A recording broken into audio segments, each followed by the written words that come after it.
দেখা পোৱা গৈছে যে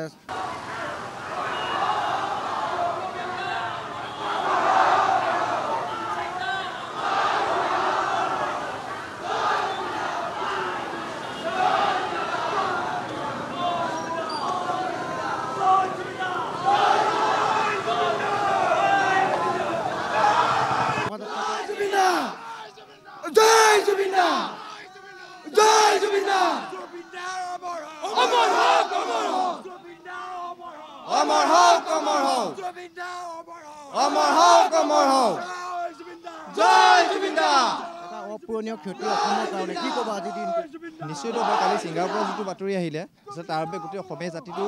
লগতে সমগ্ৰ ভাৰতবৰ্ষে কাহিনী প্ৰস্তুত নাছিলে একে অবিশ্বাস্য ঘটনা কালি দিনটো সংঘটিত হৈ গ'ল আৰু এতিয়ালৈকে অসমীয়া জাতি আচলতে স্বীকাৰ কৰি ল'ব পাৰে যে জুবিন দা আৰু নাই জুবিন দাৰ যিখিনি অৱদান অসমীয়া জাতিটোৰ প্ৰতি সমগ্ৰ ভাৰতবৰ্ষৰ সংগীত জগতৰ প্ৰতি অসমীয়া জাতিৰ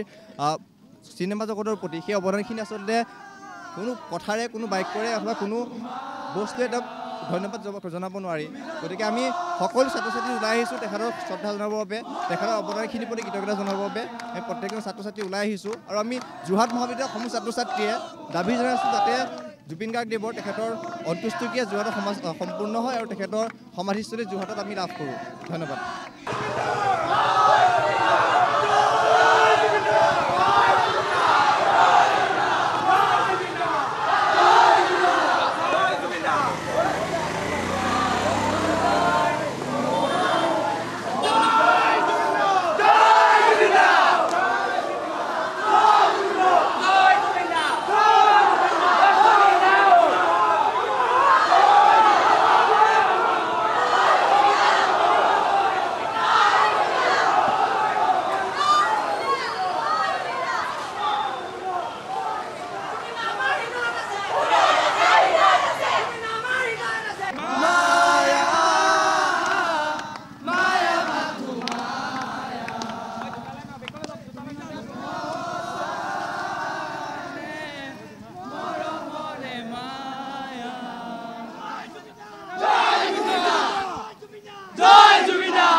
দেখা পোৱা গৈছে যে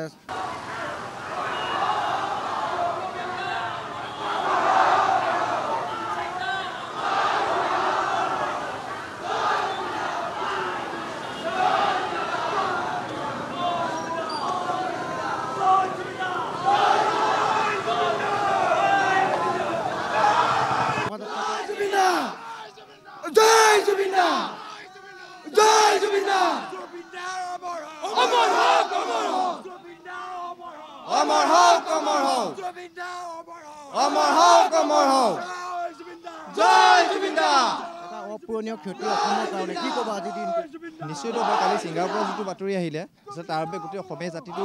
লগতে সমগ্ৰ ভাৰতবৰ্ষে কাহিনী প্ৰস্তুত নাছিলে একে অবিশ্বাস্য ঘটনা কালি দিনটো সংঘটিত হৈ গ'ল আৰু এতিয়ালৈকে অসমীয়া জাতি আচলতে স্বীকাৰ কৰি ল'ব পাৰে যে জুবিন দা আৰু নাই জুবিন দাৰ যিখিনি অৱদান অসমীয়া জাতিটোৰ প্ৰতি সমগ্ৰ ভাৰতবৰ্ষৰ সংগীত জগতৰ প্ৰতি অসমীয়া জাতিৰ